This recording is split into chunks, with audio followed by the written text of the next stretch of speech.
Ola chomalam pangkhan YouTube pakhan Republic veng boi nuai chan hriat tu mango tin video pakhat kan han siama ayan to ta chuan kan hrianga a film thulam pangjong le azang khai zong khan kan ron siama ni te chuan kha video vek kha Facebook a po hian ka upload thowa ama ko chu Facebook a hian comment a hian adik tak zok a chhiak dan duk tik tak kha mi pakhatina ron comment a alom ka tikhop maya chu chun chung tuma hianin ka ron chhiak lang don ani a ron comment thap maya no en teang kan muang hen halai hian BFD vandal chon omati hianin chiang nuam tak turin aron letlinga chu thil thendan nia an soi chu kan ta nei tunami aron letling pon chi lovin chip chiang zo kan kan soi don ta chu ko video hian film thu dewa ka siama wang kan thu tak de ulaka soi fiana ka siama thain ka hoya lalma ma bwa lukiwa hi a scooty da chuak tur mei chia ki a chuana tur dal in scooty lo da a chu lalma ma khian lo tur ve dewa mei chia ki lo tong nem deuh nen helmet chana ava beng kha mei chia khan FIR thelu tin min re ka kan hote ate khoi tin dot mangin chu alo tita ne mei chia khian anau te phone call in an local khoma lalma mate in home khose dan nei lai an kota bike an pam khum vak pawka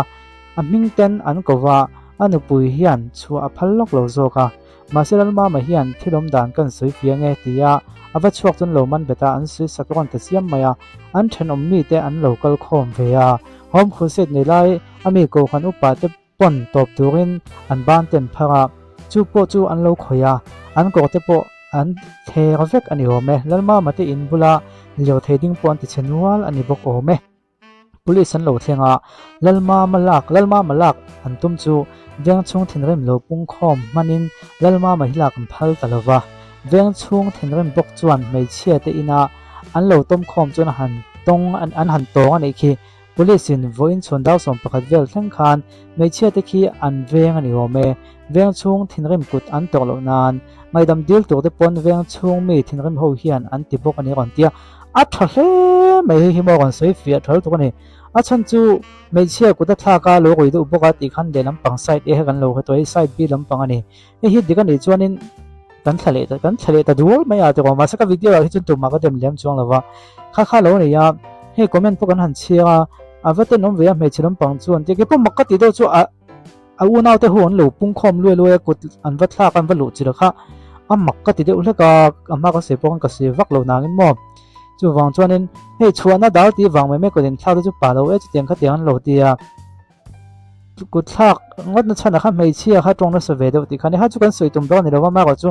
ale lam pang khan phu ba lak le dan tum dan kha mi hring veng khop maya helmet chana beng ringo ta ti te po kha dikem ka holo le din home crusade dan nei la ania ti te po khalo ni ve boka hi comment hi ka han en bel let le min nge niang kha aya idea kan nei thei na tur kha kan zong deuh hlakani home crusade nei la ania a roi do chung te soi nge ni an ron ti ni mo e po makati home crusade nei la ania an tia a roi han te boxia mi pa roi an ti kha ki chu ko oi vak lo ten ron ti khriat thiam ha ve to chu nia kha thil thendang khani ta ni ti kha chuanin ngai dan te point siam thiam te ku kan rin oma ma kan film thu video siam mangot ai ka chuan a ziom de tu ka kan ngai do ni ole helai hianin hong zali somli ha kan la khriam kha helai hian update an kon tak lang ani chu hong zali somli nei tu pu hen ria kha belin chuan dilani ni kum ma sin som patum sang hena somni panga champhai district huai kon konga zokotha police ten hiroin hong zali somli man nei tu bang nia pu henry lal biak zinga chundeng thu boi chula kal mek zela henry hian pu lian sang zula special judge NDMPS Act champhai judicial district nena November ni som pesari sang hena somni panga khan bela dira adil nei special court NDMPS Act champhai judicial district chuna ngai tu ta henry kilte hian henry kodatongin dan phallo thileng ma an man lo thute a khisial na that lo thute le man ani lain BNSS section sumri pesari le sumri pariat na phu thanga man ani chan khlu khriat ani lo thu ba ka achung te le leina hnai te po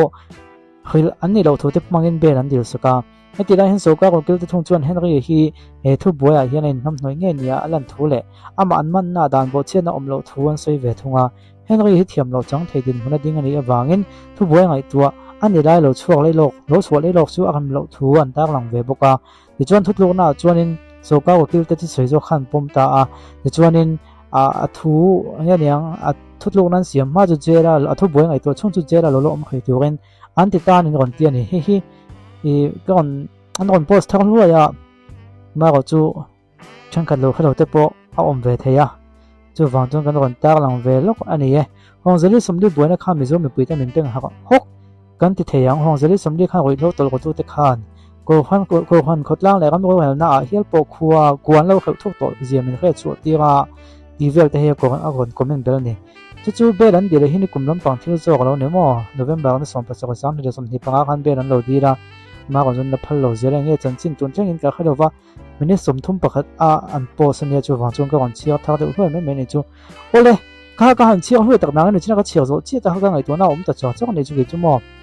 halai hianin home crusade an nei lai na ni ta a on an gon telal ma ma hian thilom dang ka va soi fiang nge ti in chu tiang kha tiang bai ka va pam khum vak le ti vel kha dik an ei chuanin nong chang a kha adik lo ve de ulak ani to halai hianin min re ka kan hote ate a khoya ati chuanin e hei ado dong song tu dan chuan thin kam thak ve viau thonga ama ko chu pakhat la hian seidana hianin scooty chuak tur mai chia ki a chuana tur danin scooty lo ta a tia chu ran ma khen lo tur ve dewa mai chia ki lo tong nem ve de bok nen helmet chana ve be nga tia a beng bu ve de lok pon mai theya ma ko chu hemi comment hi de kan ni chon mai chia kha aga thak ve le viau don ti khalang rang maya hei ai chiang zo khe chian ve la chak um ve do video thang khada chon mai chia kha ngai dam dir tum lo a devel te enga model kho min ga khia ka sei thui vak lo me ang son chu tianga a comment thap te kam mo ni lo chuan chu wang chon he thil hi chu a zuwa kai don via wing ga khia zuwa kai zel don via wing ga khia chan chin thak update zo kan mo ni jong kan ron ti chon zom zel do nei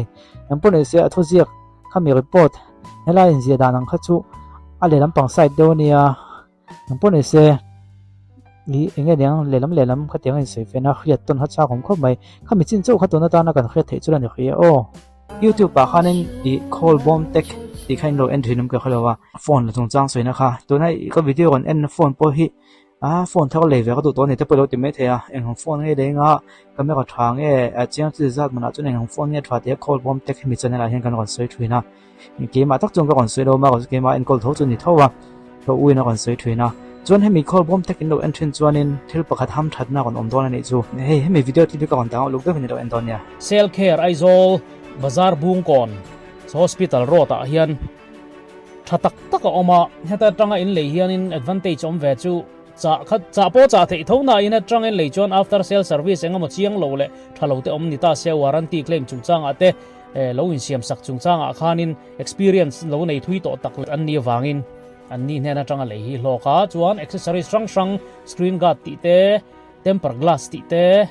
a cover ti te le kha tiang ang chi sang kan soivek seng lawang hang khan nei chikim ma mana tlom boka company red a hian thal tam chuang lo pialama keima ni channel kal tlanga invalei ani chuan tuna kan ron tarlan i kan product code ti